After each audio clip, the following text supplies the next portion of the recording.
All right, it's time for the second edition of Indie Comics that I'm doing here on this good show. This time I want to talk about a book that I got through local comic shops and which is still available if you go to Oni Press. The individual sections are not there, but the omnibus for this book is still available. If you go to onipress.com, I think you'll find it there. This book is called Guerillas. And I love the play on the word gorillas that's going on in there. What's happening in this book is, and it's a black and white book basically, it's written and drawn by the same person, Bram Revel, and I got to interview him for my podcast one time.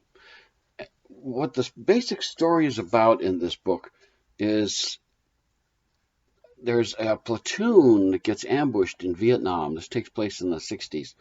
And the one person left is the medic.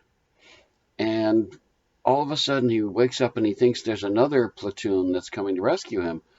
But instead of being humans, they're all gorillas, hence the cover. There are a bunch of them of different types, different primates, all in this platoon.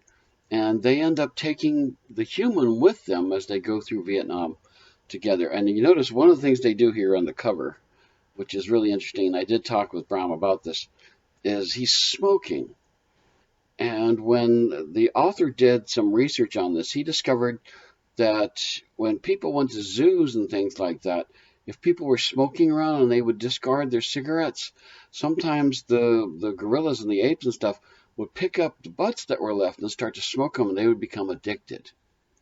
And that plays into the story in this book a little bit, because the guy that's the medic, he ends up with cigarettes, and what he does is he has them and he starts to smoke, and when the gorillas discover that he's smoking, they of course want to get in on the action too, and that's part of the thing. One of the important things about this book is that this is not anthropomorphic stuff. This is not like Mighty Mouse, where the mouse looks sort of human. These are real apes portrayed realistically. And I really love that about this book. And it's not done in such a way that it looks sort of silly. This is very serious stuff. And of course, it's based in the Vietnam War, where terrible things are going on all around them. And this platoon is not immune to that. As the story progresses, they don't all make it, shall we say. So there is a part in the story in which you are going to feel really sad because one of them, as I said, doesn't make it, as the way I like to put it.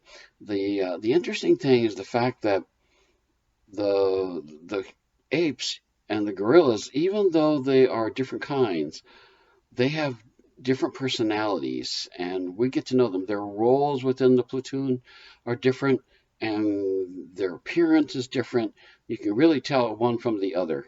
But this book really got me, and I got it when the first issue came out, the first volume, as they like to call it. And when this book came out, I got it from Oni Press because I like to scour some of the more obscure publishers and find some of the stuff that they're doing. The premise of this book just got me. And I'll read a little bit from the back just because I think it's important to get this in. It says, Death surrounds Private John Francis Clayton. For a first tour soldier in Nam, trouble lurks around every corner, whether it's from the Viet Cong that hide out in the jungle or his brothers in arms who mistrust him as fresh meat. But as bad as Private Clayton's tour of duty has been, he ain't seen nothing yet. When his platoon is massacred in an ambush, he is left utterly alone, surrounded by the enemy on all sides, or so he thinks. Clayton has no idea that his rescue is on the way, let alone his rescuers are a bunch of chimps. Gun-toting, cigar-chomping, military-trained chimps. Now, Private Clayton must join a new unit as this mysterious squad fights for survival in the midst of the strangest war any soldier has ever been part of. As I said, I think this came out in 4 volumes. The omnibus is available still through Oni Press. If you go ahead, your store can probably order it through their website if they need to. I don't know if the previews when it comes back up is going to have that in it. But I really have to highly recommend this book. Even though these are very real primates, you come to understand them and care about the characters. And the things that they get into are really amazing. We discover how they got to be enhanced the way they are, and that plays a big part in the story as it moves forward. And it's just one of those books that, I usually don't like war stories. I'm not a big war character guy. I'm not much for that.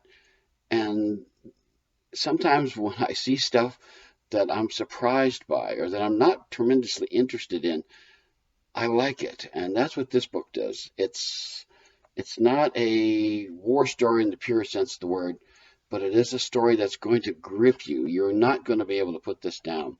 Now, the omnibus is kind of large. If you look at this book, it's pretty significant. And again, Brom, he drew all the artwork that's in it as well as wrote the story. So it's a passionate story of love that he does.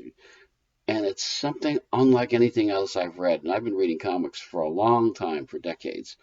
So Guerillas is one of those books I think that is a standout.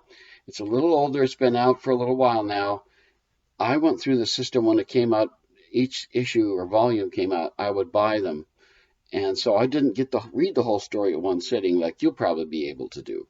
If you get the omnibus, which usually sells for around $40, you can read the whole story in one sitting. Now, it's going to take you a little while, but once you get dropped into this world, I swear to you, you will not be able to come out until the story's over.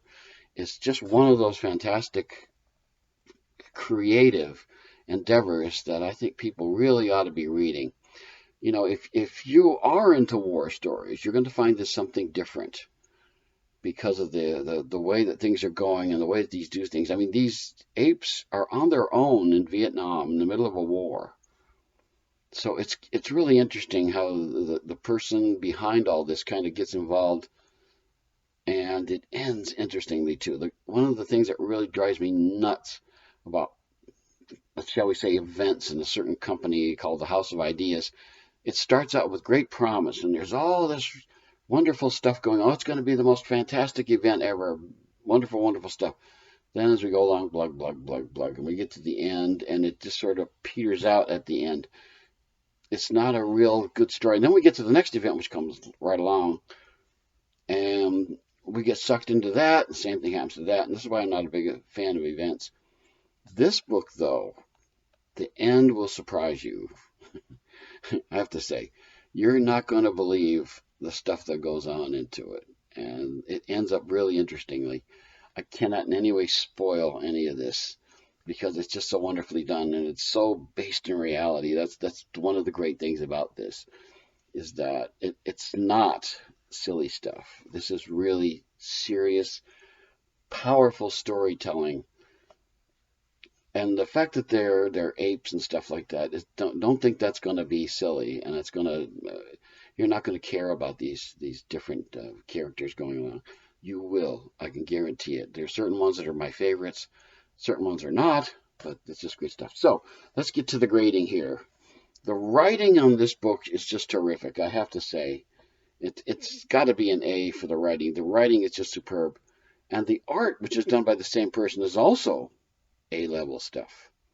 Now, the lettering is a little different. It's, again, I have trouble sometimes with lettering and stuff like that. I always think that it could be done better. So I'm going to give the lettering a B because it could be a little bit better, but I don't know. I still loved it. So then literary merit. Does this have legs? Will people want to read this? Because it's set back in the past, it lends itself to future readers. If you're in the middle of the pandemic, you can read it just as well as you could like 10 years ago because it's just very well done. So I would give it an A, literary merit, for that. The fun factor, I don't know if I would call this fun. Being a war story, the fun factor is probably a C, in the sense that it's not a lot of fun in war.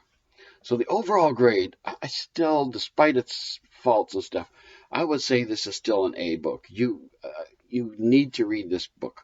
If you haven't, and I looked at the Oni Press website, all the volumes are sold out except for the omnibus, and that says something, that this is a well-done book, that you're going to really enjoy it. So I have to say, Guerillas, Oni Press, If you can get it through your local shop, all great. If you need to go through the website, but this wasn't originally through local shops, and some local shops I think will still be able to get it for you. So it's Guerillas, and I love the spelling. I think that's a great thing. This is one of those great classic books that I think more people should be reading and should know about. So that's it for this time. And next time I'll have some more reading on I think you should be aware of, some great indie books that are out there that you need to be aware of. But until then, keep reading your comics.